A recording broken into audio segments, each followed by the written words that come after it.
इंसानियत जहाँ पर गिरती है ना, वहाँ से ये स्टोरी शुरू होती है। शर्म के साथ मर जाने का मुकाम है कि हंसी मजाक में किसी को इतनी अजियत दे देना कि उसको सारी जिंदगी के लिए जाया कर देना। फिल्टर के काम फैक्ट्री में काम करता है। सुबह 8 बजे फैक्ट्री गया हुआ है, उसके साथ ये मजाक किया 3 लड़कों ने। उसके बाजू पकड़ के 2 लड़कों ने, एक ने उसके पखाने वाली जगह में हवा वाला पैप लगा दिया, लगा के छोड़ दिया, उसका फट गया। हॉस्पिटल गया हूँ, डॉक्टर से जाके मेरा डॉक्टर ने कहा आपका बच्चा बहुत सीरियस हालत में है कि नाड़ें अंदर से फट गई हैं, खून निकल रहा है, तो जल्दी सैन करें। इन्होंने मेरे बच्चे को खोल के रख दिया। ये 3-4 लोग हैं, इनको छोड़ना नहीं है। मेरी यही दरख्वास्त है वज़ीर आज़म साहब से भी, आपसे भी, कि मेरी आवाज़ उठाएं, मेरे बच्चे को इंसाफ दिलाएं।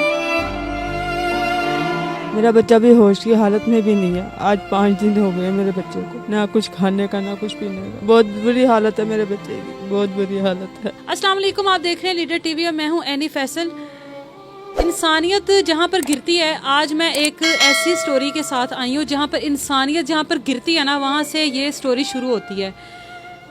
शर्म के साथ मर जाने का मुकाम है कि हंसी मजाक में, लड़ाई झगड़े में किसी को इतनी अजियत दे देना कि उसको सारी ज़िंदगी के लिए ज़ाया कर देना। बच्चे का बाप हमारे साथ मौजूद है, वो आपको पूरी बात बताएगा कि बच्चे के साथ क्या हुआ है। सुनने की हिम्मत रखिएगा, मैं आपको बच्चे की हालत भी दिखाऊंगी, बच्चे की माँ से भी बात करेंगे और सुने कि हमारे प्यारे मुल्क पाकिस्तान में हंसी मजाक में छोटे छोटी उम्र के बच्चे क्या क्या गुल खिला रहे हैं। अस्सलाम वालेकुम भाई, मुझे ये बताएं कितने बच्चे हैं आपके? माशाल्लाह 6, 3 बेटे हैं 3 बेटी हैं। आपके बेटा जो आपका वहाँ पे काम करता है, उसका नाम क्या है? नुमान। नुमान क्या काम करता है? फिल्टर के काम फैक्ट्री में काम करता है, उधर लोडिंग का। लोडिंग का। कौन सी जगह पे? ये है कि मोमनपुर रोड पे में सामने एक्सचेंज फैक्ट्री के एक्सचेंज के सामने है फैक्ट्री। आपके बच्चे के साथ जो भी हादसा हुआ है वो आपने बताना है, आप बताइए। ये उसके सुबह 8 बजे फैक्ट्री गया हुआ है, 8:30 बजे उसके साथ ये मजाक किया 3 लड़कों ने। एक का नाम है, नाम मुझे नहीं आ रहे, 3 लड़के हैं, एक नामलूम हुआ है, 2 पकड़े हुए हैं। तो इन्होंने मजाक किया है, उसके बाजू पकड़ के 2 लड़कों ने, एक ने उसके पखाने वाली जगह में हवा वाला पैप लगा दिया, लगा के छोड़ दिया, वो गिरा, उसका फट गया। उसको लेके मैं इस हॉस्पिटल में लेके गए हैं, ये क्या नाम है, मनावे ट्रेनिंग सेंटर के पास है हॉस्पिटल। इन्होंने जवाब दे दिया, इन्होंने कहा इधर नहीं ले, ये मैं अस्पताल ले गए। उधर जाके इन्होंने ट्रीटमेंट किया। उन्होंने कहा ये कि इसके माँ बाप को बुलाओ। माँ बाप को पता ही नहीं है, जो बुलाया है उन्होंने कहा ये इसका कोई गैस हो गई है, तो इसलिए कोई पेंडस की दर्द हो रही है। मैं फैक्ट्री में जब मैं गया हूँ, मुझे उन्होंने उसने कहा, मैं कहा चलो ठीक है। मैं चला गया फैक्ट्री, उधर हॉस्पिटल गया हूँ, डॉक्टर से जाके मेरा डॉक्टर ने कहा आपका बच्चा बहुत सीरियस हालत में है, उसकी नाड़ें अंदर से फट गई हैं, खून निकल रहा है, तो जल्दी सैन करें। मैं अगर डॉक्टर साहब मैं ये पुलिस केस है, मैं सैन नहीं करनी। वो कह रहे यार सैन करो। मैं देख के सैन कर दिए। नीचे गया हूँ, उन्होंने कहा यार ये पुलिस केस है। मैं ठीक, मैं आ गया हूँ, ऊपर आ गया हूँ।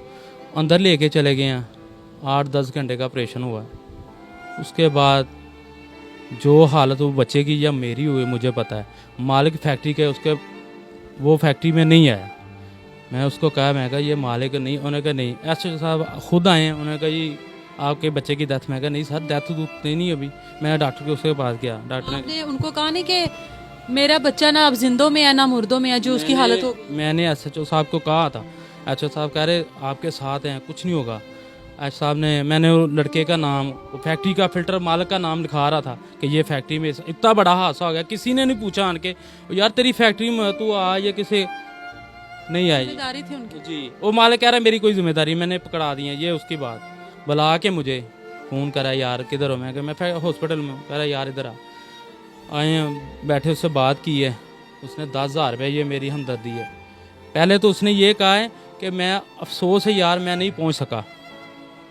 ठीक है चलो ये बात। बाद में उसको लड़के को कह रहा है हाफ़िज़ साहब जिसको 10,000 रुपये दे दे, यानी कि मेरे बच्चे की 10,000 इसने कीमत लगाई है, इसकी ज़िंदगी की 10,000 रुपये। आप खुद ये मैं क्या बताऊं। इन्होंने मेरे बच्चे को खोल के रख दिया। ये 3-4 लोग हैं, इनको छोड़ना नहीं है। मैंने मालिकों को समेत एसओचओ और ये भगवानपुरे का जो तफ्तीशी है, ये साथ रले हुए हैं। इन्होंने मेरे बच्चे का हाल किया, पूछने नहीं। एचएस साहब को मैं फ़ोन करता हूँ, वो नहीं उठा रहे। ये क्या नाम है इसको, एसआई साहब को इसको फ़ोन करता हूँ, यार इसका बयान ले आ रहा हूँ कर रहा हूँ। जब बयान हो गया अब उसका मेडिकल नहीं ले रहे, मेडिकल लेंगे तो कुछ बनेगा। इतना मैं परेशान हूँ मैडम। बस मेरी यही दरख्वास्त है वज़ीर आज़म साहब से भी, आपसे भी, कि मेरी आवाज़ उठाएं, मेरे बच्चे को इंसाफ दिलाएं। बस बच्चे की वालदा से भी अभी बात करेंगे। मैं अब इसके बाद बच्चे के पास भी जाऊंगी। आप लोग यकीन करें कि ये इतनी अजियत वाली तकलीफ़, उसको इतनी अजियत दी गई है, ये किस तरह का मजाक है। हम लोगों के अंदर इतनी इंसानियत गिर गई है। एक जवान बच्चा है, आप लोग उसकी हालत देखिएगा, उसकी क्या हालत इस टाइम हुई हुई है। उसकी पूरी ज़िंदगी ज़ाया कर दी है। क्या वो दोबारा अपनी नॉर्मल ज़िंदगी में आ सकता है? क्या वो दोबारा उस तरीके से अपनी ज़िंदगी में खा पी सकता है जिस तरह वो एक नॉर्मल ज़िंदगी में इंसान खाता है? ये किस तरह का मजाक है। और 10,000 एक ज़िंदगी की फैक्ट्री के मालिक को 10,000 दे रहा है तो कह रहा है ये मेरा कोई नहीं है, ये खुद ही है, मैंने मुजरम पकड़ा दिए हैं। और यार तेरी फैक्ट्री में इतना बड़ा हादसा आ गया, तुझे फिक्र ही नहीं है? यानी कि लोगों के बच्चे की कोई, अपने बच्चे की वैल्यू है, दूसरे बच्चों की कोई नहीं। यकीनन ये अगर फैक्ट्री वाले के बच्चे के साथ ये हुआ होता ना, या ये उसके साथ हुआ होता, तो इस टाइम फैक्ट्री को ताले भी लग चुके होते, बहुत कुछ इस टाइम हो चुका होता, इस टाइम धरने दिए जा रहे होते। लेकिन ये क्योंकि एक गरीब के बच्चे के साथ हुआ है, अब इस पर कोई सुनवाई नहीं होगी, अब इसमें पुलिस कोई एक्शन नहीं लेगी। पुलिस उसके बाद इनकी बात नहीं सुन रही। इनके साथ इतना बड़ा हादसा हो गया, इनके बच्चे की पूरी जिंदगी ज़ाया हो गई, पुलिस नहीं सुन रही है। क्योंकि पुलिस की अपनी औलाद के साथ नहीं होगा। पुलिस वालों को पता है कि हम लोग ऊपर अल्लाह ताला से एक पूरा एक नामा लिखवा कर लाए हैं जिसके ऊपर लिखा गया है कि हम लोगों की औलाद को कभी एक कांटा तक नहीं चुभेगा।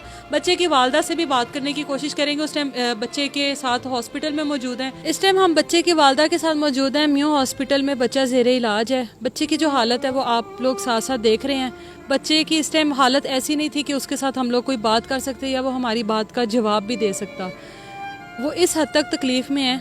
उनकी वालदा से बात करते हैं। अस्सलाम वालेकुम। वालेकुम सलाम। माँ जी, मैं आपका किस मुंह से हाल पूछूं, मुझे खुद शर्मिंदगी हो रही है। कैसी तबीयत है अब आपके बच्चे की और क्या कह रहे हैं डॉक्टर्स? डॉक्टर अभी कुछ नहीं कह रहे, अभी हम मुझे कुछ नहीं पता। वो कहता जब होश में आएंगे तब पता लगेगा। मेरा बच्चा भी होश की हालत में भी नहीं है। आज 5 दिन हो गए मेरे बच्चे को, ना कुछ खाने का ना कुछ पीने का। बहुत बुरी हालत है मेरे बच्चे की, बहुत बुरी हालत है। माँ जी, पुलिस इस मामले में कोई ऐसी कार्रवाई नहीं कर रही। बच्चे के वालिद भी कह रहे थे कि पुलिस की तरफ से कोई आया नहीं, दोबारा तफ्तीशी नहीं आया, मुलाहिजा करने वाले नहीं आए दोबारा से। क्या मामला है, क्यों नहीं ये सब सही तरीके से हो रहा? पता नहीं, मुझे नहीं पता। माँ जी, क्या कहेंगी आप लोगों को? इतनी बड़ी तकलीफ आपके बेटे को दे दी है और वो अबूरी जमानत पे रिहा भी है। मैं यही चाहती हूँ सख्त से सख्त सजा मिले जो मेरे बच्चे के गुनाहगार है। मैं और कुछ नहीं कहना चाहती। मैं गरीब हूँ, मैं कहाँ जाऊँ? मेरे घर के हालात बहुत, हम तीनों ही मिलके कमाते हैं। हम तीनों ही हम घर में बैठे थे, कौन पीछे बच्चों का ख्याल रखेगा, कौन का अखराजात मेरे पूरे करेगा? आप भी मुसलसल उस दिन से हॉस्पिटल है? हाँ जी। आप क्या काम करती हैं? मैं लोगों के घर का सफाइयों का काम करती हूँ। और बेटा भी अब हॉस्पिटल में है। 10,000 आपके बेटे की कीमत लगाई है उन्होंने ज़िंदगी की। हाँ जी। अगर वो मुझे ये बताएं माँ जी, यहाँ पर जिस तरह से पुलिस का लग रहा है कि शायद पुलिस को भी कोई पैसे वगैरह खिला दिए गए हैं जिसकी वजह से अब वो कोई आप लोगों के साथ नहीं खड़ी, तो अगर आप लोगों के साथ भी कोई इस तरह की ऑफ़र रखें अब? मैं नहीं ऑफर कबूल करूँगी। मुझे बस सजा चाहिए। उन बच्चों के तीनों लड़कों ने मेरे बच्चे के साथ ये हाल किया, उन तीनों के साथ भी बुरे से बुरा काम होना चाहिए। आप बच्चे की तो हालत देख ही रहे हैं, बच्चे की वालदा की हालत देखें। 3 घर में कमाने वाले हैं, एक हॉस्पिटल में है। जो हॉस्पिटल में होता है वो तो तकलीफ़ में होता ही है, जो उसके साथ होते हैं, जो 24 आवर्स उसके लिए स्टैंड बाय पे रहते हैं, वो ये उसकी माँ है, ये भी अब एक तरह का अपना काम छोड़कर बैठ गई है। बाप की हालत आप लोगों ने देखी है, बात उनसे बोला ही नहीं जा रहा था। वो जिस कंडीशन में है वो क्या काम करेंगे? एक पूरे के पूरे घर को बिखेर के रख दिया एक छोटी सी शरारत ने, एक छोटी सी गैर इंसानी हरकत है। ये जानवरों से भी बदतर हरकत है।